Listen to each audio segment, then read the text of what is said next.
I'm in Washington, D.C. today at the AIM Climate Summit in Washington, D.C.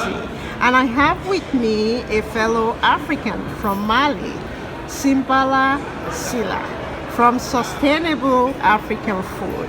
Talk to me about why you are at this event and what your organization is doing regarding food security and climate, addressing the climate issue in Africa. Thank you for having me. I'm from Mali, where food security is a big issue. We try to find a way to address that by creating this enterprise named Sustainable African Foods. And in Sustainable African Foods, I have two partners, Philippe Tevero, an American from New York, and Chef Pierre Thiam, who is a Senegalese American that has been promoting these ancient grains named Fonio for a while now.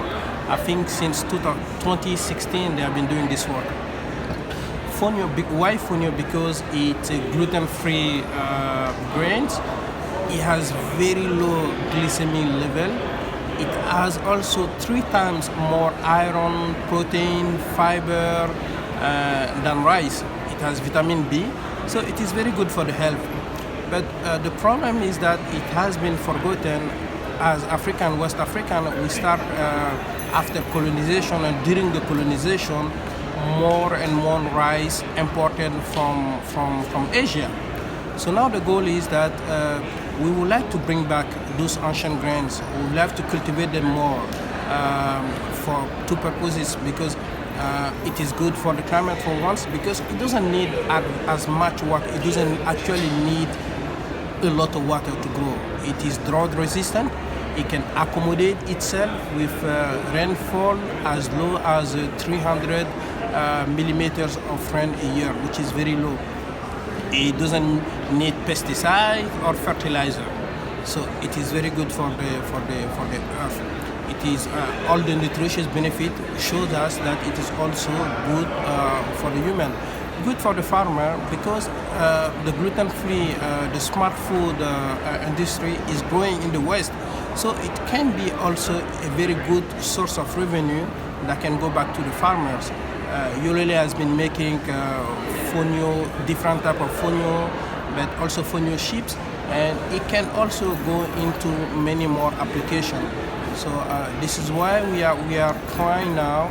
We are building the first industrial size fonio processing facility in Mali. But as the name of the company says, it is Sustainable African Foods. We don't aim only to work with fonio, but with all of those ancient grains, all of those African cereals that are very good for us, that we want to bring back, that we want to promote. Last year, for example, we imported in Sub-Saharan Africa around 20 million tons of rice. Imagine if we could have produced some of those cereals in Africa. We imported a lot of wheat also. Imagine if the job that we are going to create, the health benefit of eating those cereals compared to rice. So this is what we are trying to achieve. Let's talk about your background. Background. Okay, so I had my bachelor degree here in the U.S. in Texas. I have a bachelor in computer science engineering, and then I moved to Paris to get my master's degree there. And right after that, I moved back to Africa to work for a small battery factory. This is my first, we'll say, encounter, link with the rural area people, because we don't have a lot of electricity. And at that time, those small batteries were considered to be the first source of energy for the farmers, for the rural area people. Sort of like a solar. But this is back in 2007. Solar was it was at that time it was the small batteries. It was just a renewable energy. It wasn't a lot of solar, and panel was very expensive at that time. So they were relying on the batteries. At one point, and then I became CEO of that company, and the name is Omnium Mali. And at one time, I think we were selling around 100 millions of batteries each year in Mali. So with that, I got into the agribusiness, and we built also the first shea butter factory in Mali. The name is Malishi, and I was CEO for that also. Before I starting to get more and more interesting in food security through Fonio. Okay. And now we are trying to create the African Crop Alliance. Crop Alliance. With African Crops Alliance with Chef Pierre. You talk about this is a superfood. That's what they call it in the West. The benefits of those food, such as addressing some of the health issues that are becoming more prevalent in Africa, non-communicable diseases like diabetic, for example. Talk to me about that, the benefits of this grain. Diabetes is increasing in countries like Mali and all over Africa in general, and obesity also, heart diseases also. But diabetes specifically has a lot to do with rice consumption. We eat a lot of rice, at least once a day, sometimes twice a day in countries like Mali. And it has a lot of sugar.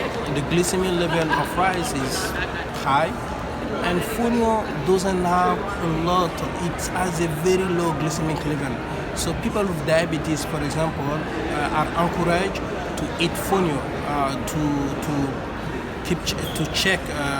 to have in check their glycemic level.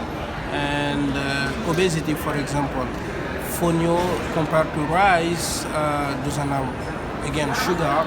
So people trying to control their weight, it helps them do that, achieve that. Those are health benefits. But health benefit also translate to economic or financial benefit, because all the money that we are going to save in very poor country like Mali, all the money that we are going to save on health issues like diabetes or heart disease, we can use that money into education, for example, or other diseases. So this is something that the government needs to get behind. Essentially, that's what you're saying. This is actually what I'm saying. Not only the government, but also the private sector. The private sector. We are trying to bring everyone to work together. We are creating with Pierre Thiam an organization also that we call the African Crop Alliances, because we see that the issue is not only in Mali or in Senegal or in West Africa, but all over Africa. And all over the world. All over the world. It is the same problem. I mean, in the US here, we have diabetic, and heart disease is one of the top diseases, non-communicable diseases that kill individuals and that affects Black and brown community especially. But if it is an issue in the US, imagine the sort of issue it is in Africa. In Africa. We are those are very, very poor countries. If we can save on health expense by changing our diet, it's all benefit for us. It's all good for us. This is a grain that has been around for more than 5,000 years. And why is it that we in African that produce majority of this grain, why is it that we don't use that? Well, is it that we don't know the Africans don't know the benefits of this? A bit of history is that our countries were colonized. Mali, for example, was colonized by France, and at that time they decided that it will be good to introduce commercial crops, more commercial crops, to develop commercial crops. In Mali, it was cotton, for example. And for our own consumption, it will be they will bring rice, because French was colonizing Indochine, and there are extra rice and broken rice that they didn't use much. That they will bring the rice, the broken rice in Western Africa, and then we'll concentrate on commercial crops for export purposes. So all the farmers, most of the farmers, stop doing all of these cereals and concentrating on commercial crops. And so slowly we tend to start forgetting them. So now the goal is really, I'm not saying that these commercial crops are bad. It's very, Mali, for example, is all year, like every year, the first, the second, or the third producer of cotton. It brings a lot of revenue to the country. But I think because of that, we stop doing our own cereals and start eating more and more rices. And another problem is that the African population and the Asian population are the one growing, and that they are the one eating a lot of rice. So in 2050, for example, if the consumption and the population keep on growing the way it is, we will need to produce in the world twice as much rice that we are doing today, which is not sustainable because we won't have enough water to do so. Rice also is one source of climate change, global warming, because of rice agriculture in general. So it's not sustainable. We need to find other crops. And in Africa, it is not even healthy to be eating the same thing every day. We need, it's rice, it's not only rice, but it is wheat also. We eat our main, the main element that we consume are rice, bread, and pasta. Rice and wheat. Rice and wheat. This is the only thing that we are eating. So it is good, even it is good to have choices. Not only health benefits, but it is good to have choices, to change, to not have the same element that we are eating every day. Yeah, to change the menu. Is also the beneficial, as you mentioned earlier on, the economic benefits of those things. And the other aspect is going back to the African roots, going back to the African cuisine, and being able to promote the African cuisine, which is what one of your partner, the chef, you have one of the top chefs in the whole world behind this product, promoting this product. Talk to me about that.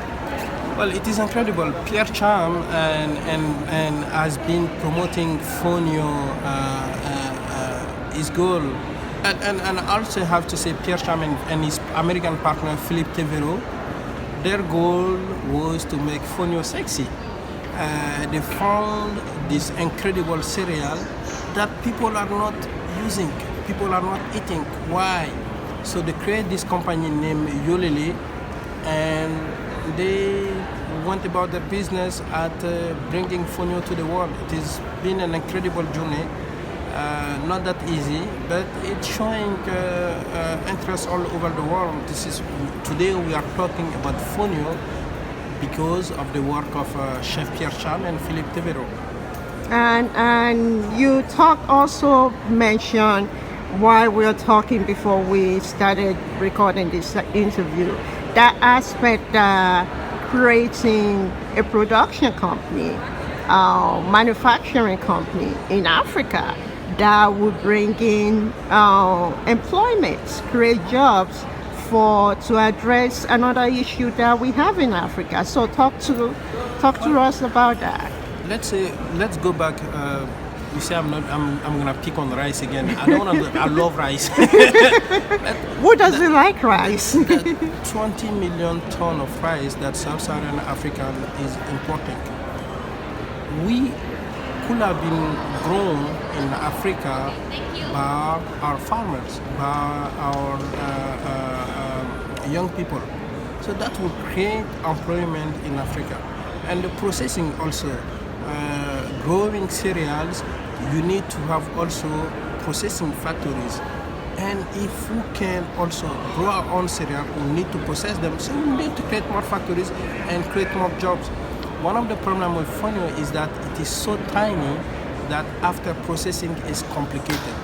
So this is also one of the reasons, not only because we eat a lot of rice, but one of the reasons the cost of Fonio is a bit expensive. Because post-processing is expensive.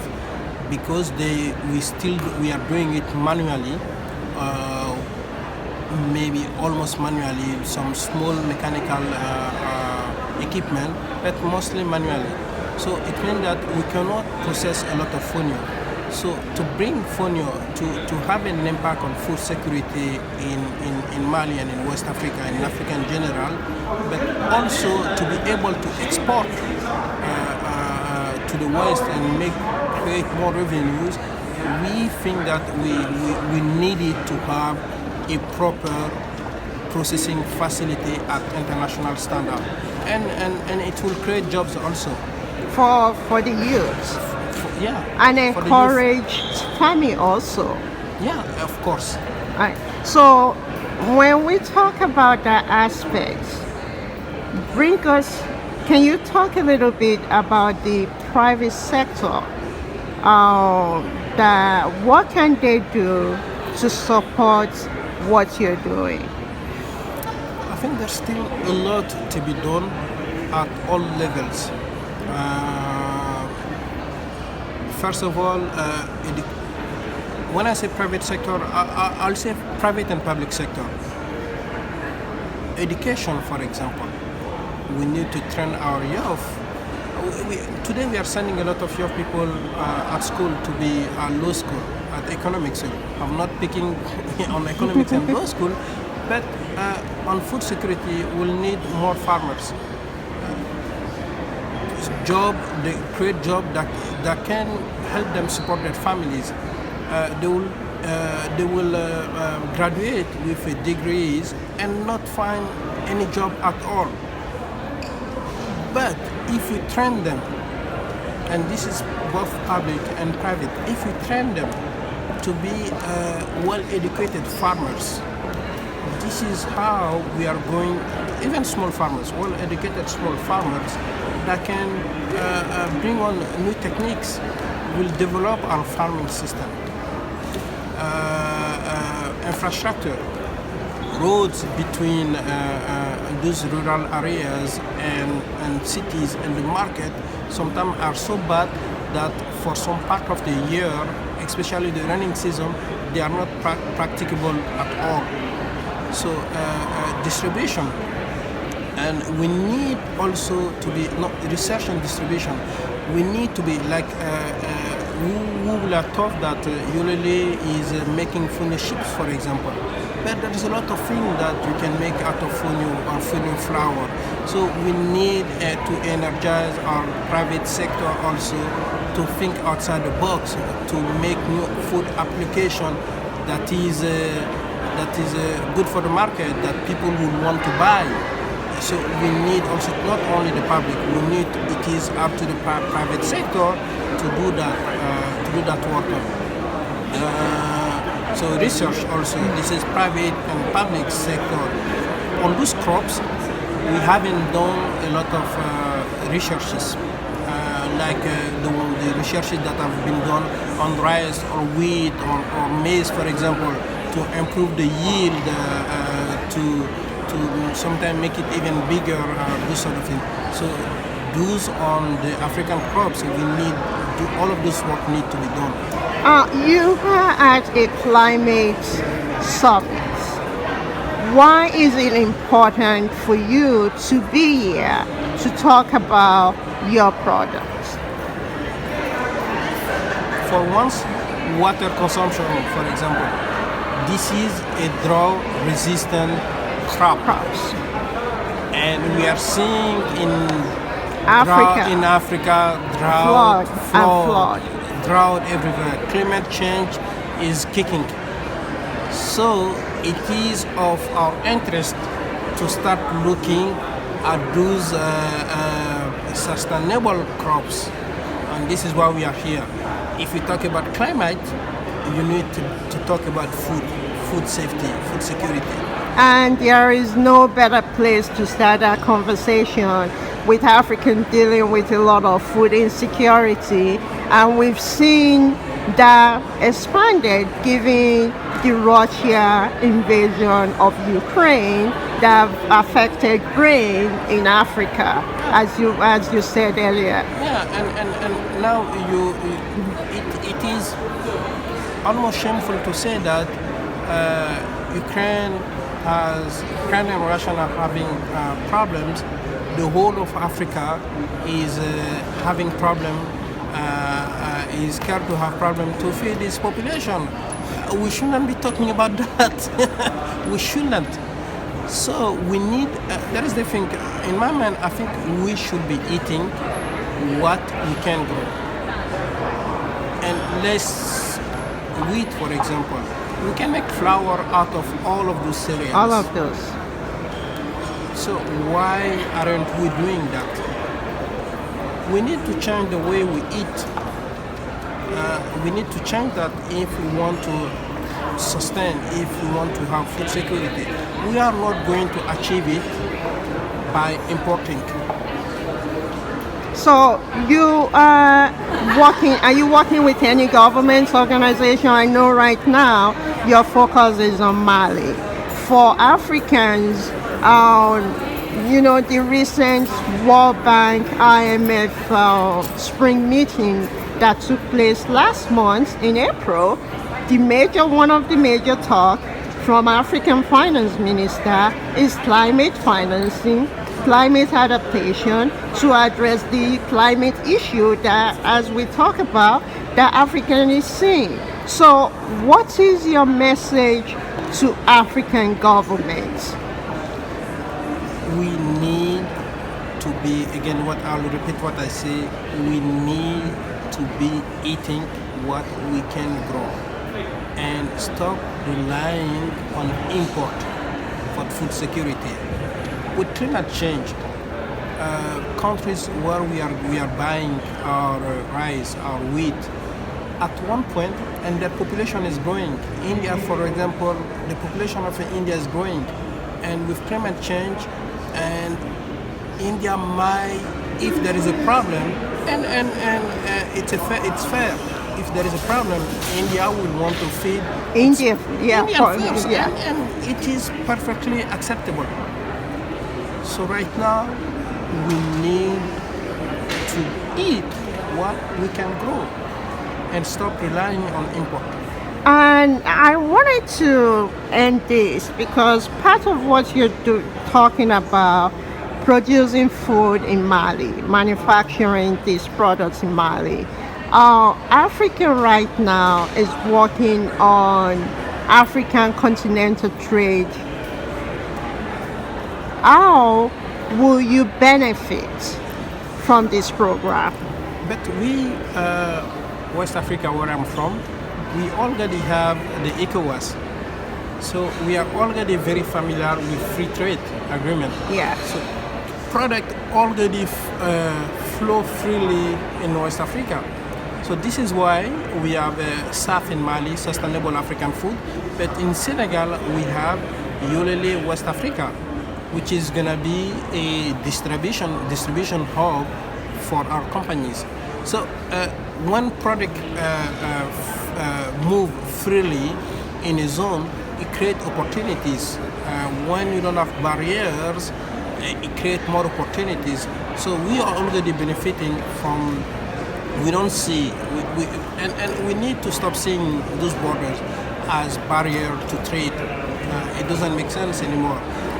We need to think globally. When there is a problem in Mali, it has repercussion in all regions. The security problem in Mali, for example, it has repercussion now in Niger, in Burkina Faso, and even some countries in the coast. So we need now to think globally in Africa. And ECOWAS is a good example on how free trade can benefit. Oh, you just mentioned security.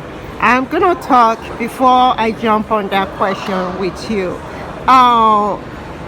in promoting these products, they said charity begins at home. How are you working? I know you have a chef behind these products, a renowned chef that is promoting this to the Western world. But are you working with African chef, African food industry to promote this, like in restaurants, as you mentioned, instead of rice? There's nothing wrong with rice. We love rice, but as alternative that people can try this. Is that something that you're also working on? Good question. Is that, first of all, in the factory, we want to have also in the factory what we call a food laboratory. Okay. It is going to be a place of learning about our African food. It is going to be a place when we want to take the youth, the young chef, to come and to play with African cereals in the guidance of renowned chef like Pierre, for example. It is going to be a small, not a campus, but not a school. We want to think it as a laboratory, because we need to repossess our African culture. We need to bring back our cuisine. You need to change the narrative of African cuisine. So now we own it again. We want to build a food laboratory for that purpose. And second, I say that we serve sustainable African food is not going to be a B2C. It is going to be a B2B. The way we are going to sell Fonio to Yolele, talking already to young entrepreneurs, young food company in Mali, that I was telling you before that it is up to us to make new application, to make new product out of Fonio. So I'm encouraging them already to start thinking, Yolele made chips. Why that was not generating in Africa? So we need to start thinking, and this is what I'm telling them now. I will bring you, SAF will bring you good quality Fonio at a better price than you can find right now. But your task will be also to make innovative products with that Fonio for the African market or for export. So this is what we're thinking. We don't want SAF to be a B2C company. It will be a B2B. Okay. So with that, investors, the private sectors that are looking at this, that might be interested. And there's a lot of eyes on Africa. And in talking to investors, one of the main concerns is governance and is security issues. How Mali, as we know, have had its own share of security issues. So what are you doing, and what is, to address that aspect that, okay, if an investor invests their money in your company, they can feel secure that regardless of the security issue, they are not going to lose their money? Right now, it's a good question. We are working with IFC, the World Bank, IFC from the International Finance Corporation, to propose political risk insurance.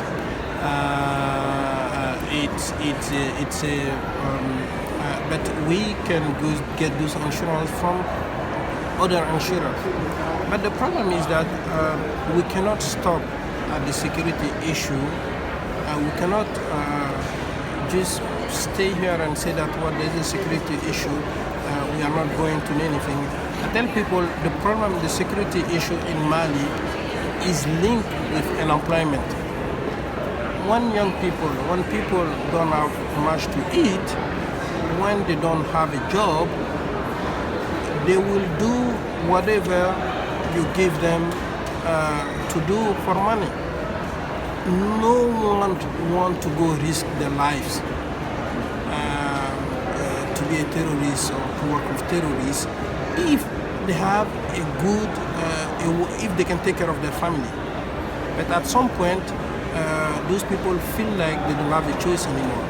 So it is up to the private sector, up to the public sector also to create jobs for African youth. So the security is, I think, in my mind, it is directly linked to poverty. It is directly linked to unemployment. And those are issues that you are trying to address. Not only address the climate aspect, the food security, because with your company, you will be able to provide employment for this generation and future generation and the civil society. Those are the things that you're trying to address. And if, for example, I'm not saying if, when we are successful bringing back culture like Fonio, and we start working on some other, we'll create job, not only factory job, but farmer job, and we'll develop farming, and then they will have jobs. If they know there is a market to take, if they know that I'm going to make my millet, my sorghum, for example, or people in Mali, people in Senegal, people in Ivory Coast, they start eating a lot of sorghum, a lot of people are in need of application from sorghum, they will farm because they know they will get money out of it. They will know there is a market that is demanding this product. So everything is linked. So it's not just technology that make Africans sexy now. Agriculture is the sexiest. Agriculture. We need now to make agriculture sexy. Okay, agriculture is the fashionable. Agriculture is the next Nollywood. It is. Okay, thank you so much for joining me. Thank you for having me. Thank you.